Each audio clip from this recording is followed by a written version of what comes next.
Hillary Clinton came to Springfield and asked, "Are we still a house divided?" That's coming up next on Capitol View.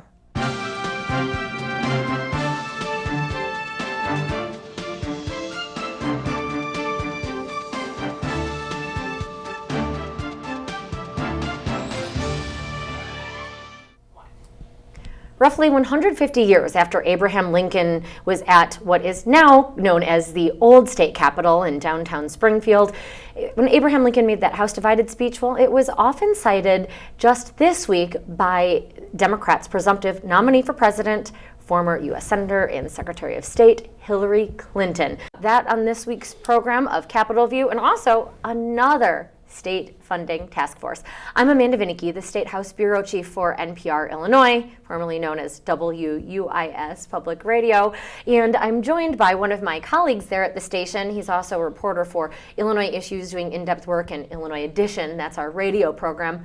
None other than Brian Mackey. Thanks, Brian. Happy to be here, Amanda. And of course, we have Kent Redfield. He is a professor emeritus of political science and one of the more knowledgeable fellows in this state about all that goes on or doesn't go on, as is often the case, in Illinois state government and politics. Thanks, Kent. Good to be here. All right, let's get started with Hillary Clinton. I think I was the only one of us three who was a member of that audience. Am I correct? Or I didn't spot you. All right. No. But you listened, you watched.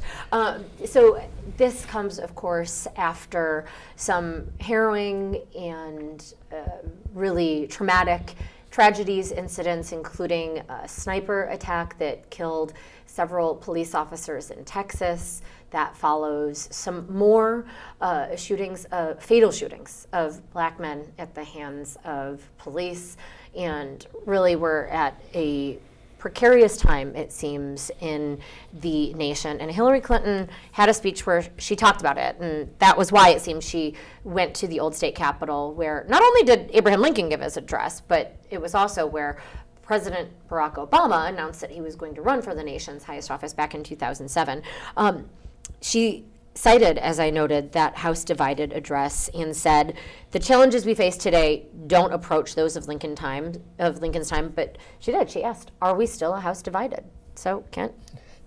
Well, we're certainly politically we're a house divided, and socially we're also, there are divisions that, they're there, but we're talking about them more and more directly. I don't know that we're solving things, but race is back kind of in the forefront of the national dialogue in ways that it hasn't been. I mean, we're not recreating the turbulent times between 1963 and 1972, but certainly there is an awful lot of division within the country about, what is the reality and then what do we do about the reality. And it's going to get played out, certainly during the political campaign,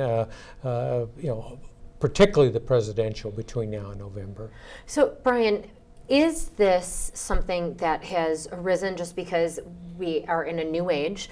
There are laws that require videos be released. We can see what happens in these incidents. One of those events, you had an individual whose boyfriend was shot and she was on Facebook Live the entire time. Or what role does the politics play into this? We have a race shaping up between Hillary Clinton and Donald Trump, and whereas she focused a lot of the speech on race relations, and really there was just maybe as much an equal of a chunk focused on Clinton saying that Donald Trump is, quote, dangerous and fomenting this division. Yeah, I think you can't ignore, as you pointed out, the prevalence of social media. These incidents of police shooting African Americans at a much higher rate per the population than police shoot white citizens is something that's been going on for a long time. And what's different now, activists will say, is that we know about it and we can see it with our own eyes. And you mentioned that laws make some of these videos available, and that's certainly a factor. There was a big legal fight over whether the city of Chicago would have to release the police dashboard video of the Laquan McDonald shooting. That's where an officer shot a young African-American man who was armed with a pocket knife, I believe 17 times. And you see the video and he falls down and the bullets are still going into this young man's body, presumably after the second or third shot would have been fatal probably. And, so it's not only those official videos that you get through government court actions or freedom of information requests, but as you pointed out, you also have social media now. People can make their own videos, and the shooting of the man in the back in South Carolina was just a passerby who happened to pull out his phone and capture it. And I think the prevalence of these things have sort of galvanized a movement. In terms of, you then asked about the politics of this. Yeah. So that's an interesting time we're in. I think a lot of people, maybe after the 2008 election, kind of felt, well, we have a black president now. Maybe we've kind of turned a corner on race relations in this country. And I think what we've seen is that maybe a lot of those divisions that had been papered over or are coming back to the forefront. We're also at a time of prolonged economic stress, right? Even though the stock market's recovered for a lot of people out there, factory jobs aren't coming back anytime soon. There have just been major wrenching in the economy, particularly in places like Illinois, where manufacturing used to be a big source of jobs. And so there's unrest, and I think that can maybe help elevate tensions that people maybe would look over a little bit if everybody had more money to go around. It becomes a little bit more contentious environment. To that end, actually a quote from Clinton here from her remarks on Wednesday. Economic disruptions have stripped too many people of their sense of security and dignity, and that can have devastating consequences. We have to ask ourselves, why are drug addiction and suicide on the rise in parts of our country? That's not just about economics, it's about something deeper that is connected to economics, a sense of dislocation, even a pessimism about whether America still holds anything for them or cares about them at all. In a sense, that almost seems to echo Donald Trump, whose slogan is, "Make America Great Again," and yet you had Clinton in this address, as I noted, calling Trump dangerous and going on to say, quote, that this man is the nominee of the party of Lincoln. We are watching it become the party of Trump, and that is not just a huge loss for our democracy, it is a threat to it. Clinton made those remarks even after she said, yeah, partisan divisions have played a hand in where our country is at, in this house divided or at least fragmented. Is she talking out of two sides of her mouth here, or is that just reality of campaigning, or what are you to do when you have further? Barack Obama had come, as I said, to the old state capitol. He was supposed to, meld everything together and bridge partisan divides, and instead Congress has been incredibly stalled during his presidency. Well, and you're talking about both an economic divide and a great deal of disagreement about how you should approach that. And so, you've got people that are talking about the need to rebuild the middle class, but no consensus on exactly how that happened or how we should approach it. And so, we've got some agreement on the problems, but we don't have any real consensus on how to get there. Is trade, stopping trade, will that rebuild manufacturing if a lot of manufacturing is gone because of automation and because of globalization? I mean, we've got a lot of simple solutions out there for some very complex problems, and you overlay race on top of that, which is always prevalent in a multicultural, multiracial society, and we're still wrestling with how to come to terms with that. And so it's not like it's just liberal versus conservative. I mean, the fault lines in this election are all over the place. And then the politics is you've got two candidates whose negatives are very high. And one of the ways that you win elections is to convince the public that your opponent is unacceptable, that they're not qualified. And there's certainly a big part of both the Clinton and the Trump strategy that says, I will define my opponent as not qualified for office, therefore we don't need to talk about anything else. If they're not up for the job, if they're not fit for the job, then we don't need to have a policy discussion. And unfortunately, a lot of the election is going to look like that between now and November. Not alone with just the presidency. I mean, I don't know, I guess I shouldn't be shocked anymore, but the press releases for the U.S. Senate race in Illinois, which was supposed to be one of the most competitive between current U.S. Senator Mark Kirk, the Republican, and Congresswoman Tammy Duckworth, who's trying to move up in D.C. And she's Democrats nominee. I mean, I don't know if I've seen one, maybe two, and it's actually policy-oriented. Yeah, there's a lot of attacks in there, and it's certainly a very nasty personal campaign. I saw a news story recently that they had, in fact, it was in the New York Times, that I think it's coming out this Sunday. It's online already, but they were both at an Equality Illinois, which is a big gay rights group here. They were both at their sort of reception before the gay right or the Pride Parade in Chicago recently, and they kind of bumped into each other. And I think they shook hands and exchanged no words, is how the news story described it, which is maybe indicative of how nasty things have gotten. But, there's a reason we hear a lot of politicians. Hillary Clinton said it this week. President Obama has certainly been hammering the idea both recently in his speech in Dallas that we're not as divided as people say we are. That goes all the way back to his big national debut at the 2004 Democratic National Convention when he spoke, there's the red America and the blue America, no, we're the United States of America, something to that effect. And I think that perhaps politicians are engaging in a bit of wishful thinking. Americans are pretty divided, and the politicians reflect that. Now you have the way districts are drawn can contribute to the fact that the Republicans have such a solid lock on the United States House of Representatives, for example, or the Democrats have such a solid supermajority in the Illinois Senate and a more tenuous supermajority in the Illinois House. How districts are drawn matters for that, but people have become more partisan in these times, and it pays in this new reality of these type of districts to run as the Tea Party conservative, or if you're in a Democratic district, a little bit less of a factor because there's not quite as strong an insurgency from the left as the Tea Party is on the right, but it pays to be more partisan, and there's more of a penalty for being seen as collaborating. It's an enemy almost.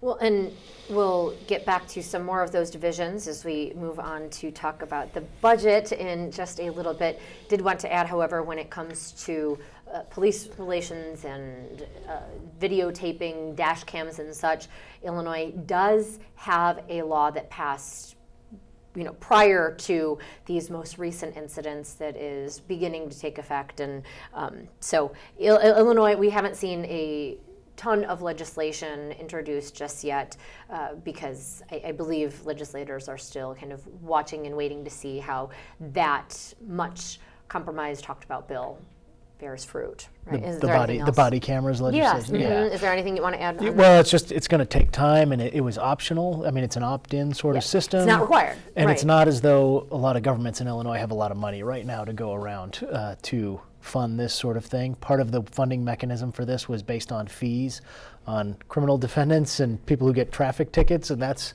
hasn't proven to be a very great revenue source because it turns out people who are convicted of crimes and get fees and lumped on them don't always have the means to pay them off.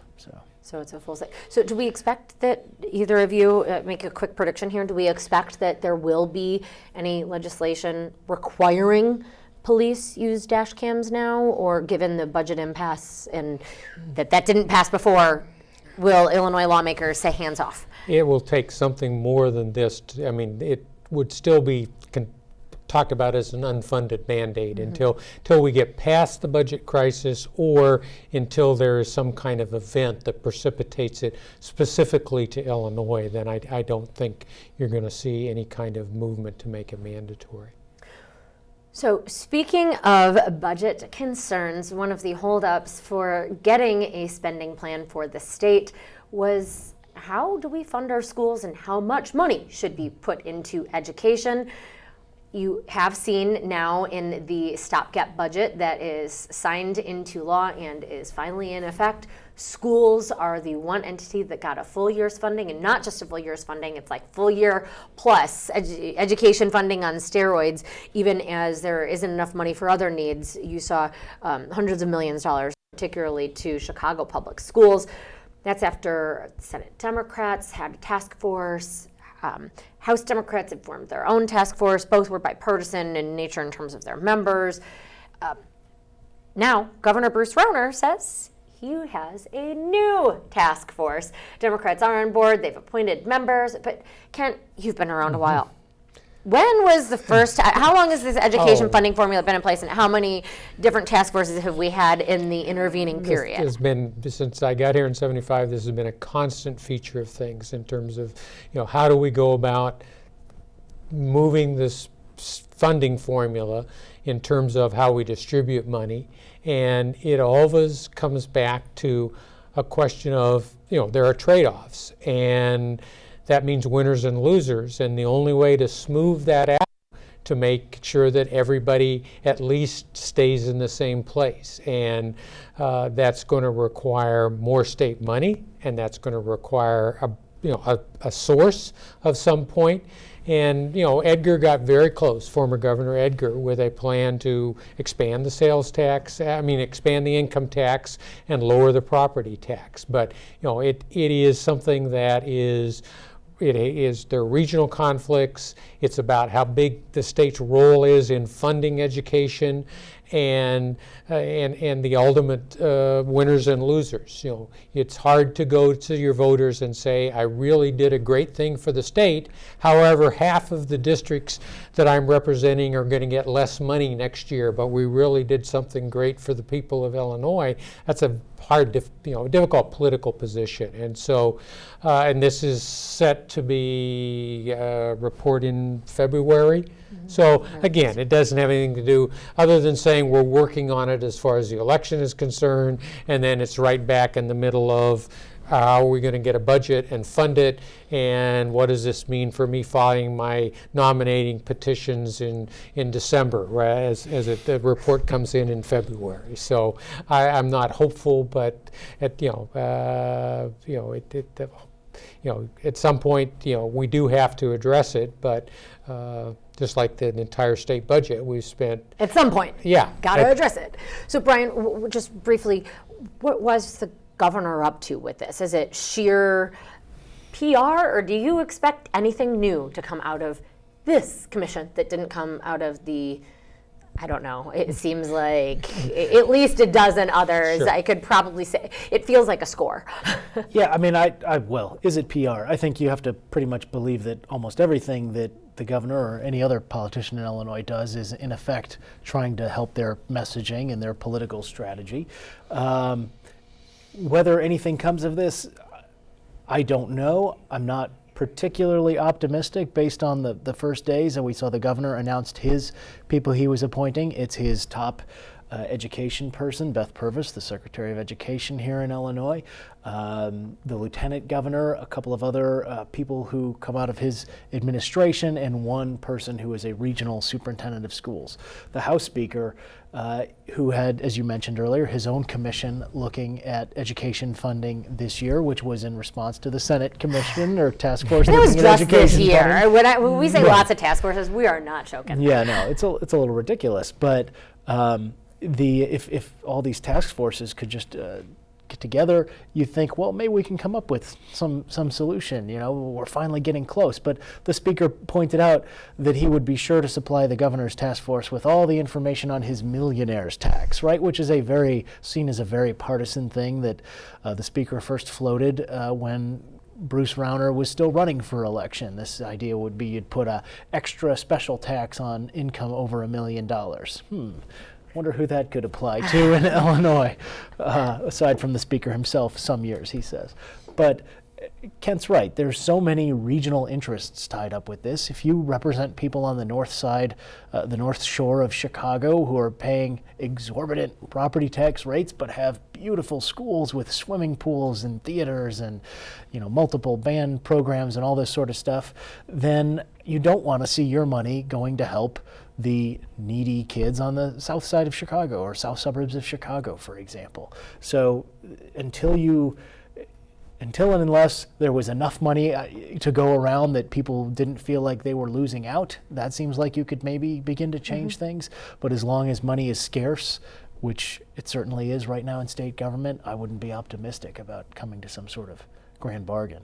Well, and this year that is just what lawmakers did. They put enough money in so that no school would take a hit, and yet with that and factoring in the temporary spending plan that is in place no, things are not resolved. You had Comptroller Leslie Munger coming out and saying the state's backlog of bills, again, factoring in the spending plan that's in place and supposed to keep government running through the end of the calendar year, will be roughly $10 billion by the year's end. So, fellas, talk to me. How can it be that the state has a budget in place, even a 6-month one, and yet is still racking up a backlog of bills? As of today, it's about $7.8 billion. So you're adding $1.2 billion.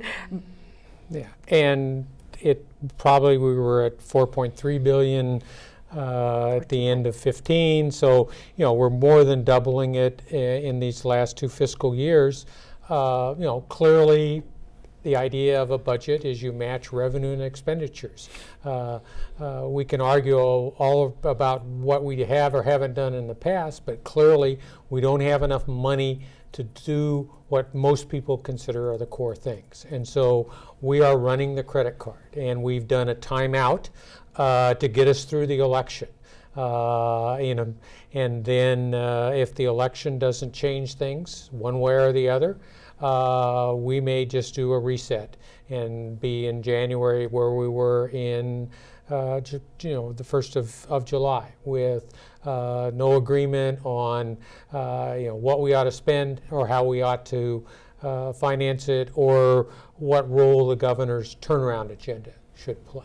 So we've spent 18 months, and it looks like we're going to spend a full 2 years when everybody said, these are the serious problems, the budget, the business climate, we have to address them, we have to solve them, and all we've done is, run up bills and run service providers, out of business. And if you're a state employee with health care, you're talking more than a year behind on your doctors getting paid, 18 months behind on your dentists getting paid. I mean, it is, for anybody to say we've done really well in the last 18 months has been living in a different state than I'm in. And what's so striking about it, I mean, the amount of backlog we're talking about, $10 billion, that's the sort of thing that should happen after a recession, maybe, or we've seen happen, I should say. Not shouldn't happen, but in Illinois, it's happened after the Great Recession. We were in very terrible fiscal straits, and then legislators put in the temporary tax increase, and we began to dig out of that hole.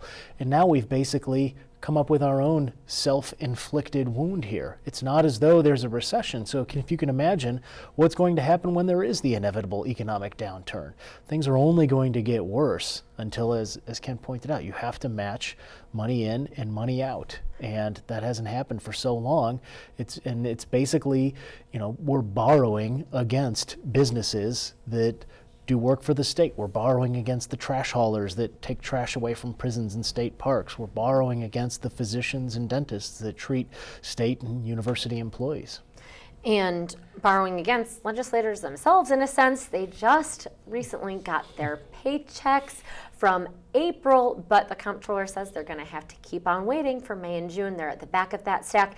Also, you have now over 100 social service agencies that are suing the state to be paid. They'd waited over a year, and while the comptroller says they're the priority of getting paid out, some of them will not still be made whole, and others will still have to wait. So when you talk about something is going to have to change, we do have an early report from the Associated Press that cites the Commission on Government Forecasting and Accountability, that's nonpartisan, saying, again, kind of reiterating a bit of what the comptroller says, noting that expenses will outstrip revenues by nearly $8 billion. The governor's office says that this is a sign that his agenda needs to be enacted. So, Brian, we've got just a couple of minutes there. Is this proof to say that the turnaround agenda can solve it all? That quote that you're referencing is, of course, from the governor's spokeswoman, and I think that basically anything that happens, if you are the governor's spokeswoman, is proof that we need to enact the governor's agenda. That's what her job is, right? And I'm sure that the Democrats would say this is proof that we need to do the Democrats' plan, which is addressing the budget through cuts and revenue and tax increases without necessarily adopting the governor's agenda. So is it any sort of proof? No, I mean, it's proof that this so-called stop far from a good idea or anything that's, in terms of actually creating a long-term stable Illinois. Okay, and I think we have time to briefly touch on one more topic before the close of the show, and that is, we don't think the show got to this last week, but the State Labor Relations Board has to determine if there is an impasse in the Rauner administration's negotiations with the state's largest public employees union, AFSCME. The Rauner administration had asked for an expedited ruling, basically bypass an administrative law judge and go straight to this board that is going to make a final decision. And the board said, no, we're not going to hurry things up. So either of you briefly, is that a sign at all that Rauner is going to win an impasse overall, or? It is the job of this board to consider, make decisions on the basis of evidence. And so usually boards will want to, get the information in front of them after you have a hearing and a determination from the administrative law judge, because then you don't put yourself in the position of saying, being accused, well, you rushed to judgment. And so this is a stay in terms of, the governor would have acted very quickly if he could have gotten to that point, but it didn't happen, and so we're probably still looking at the first of the year probably before we get to the point where the board would be in position to say, yes, there was an impasse, the governor's free to do what, to impose something, and then we'll have a strike or we won't.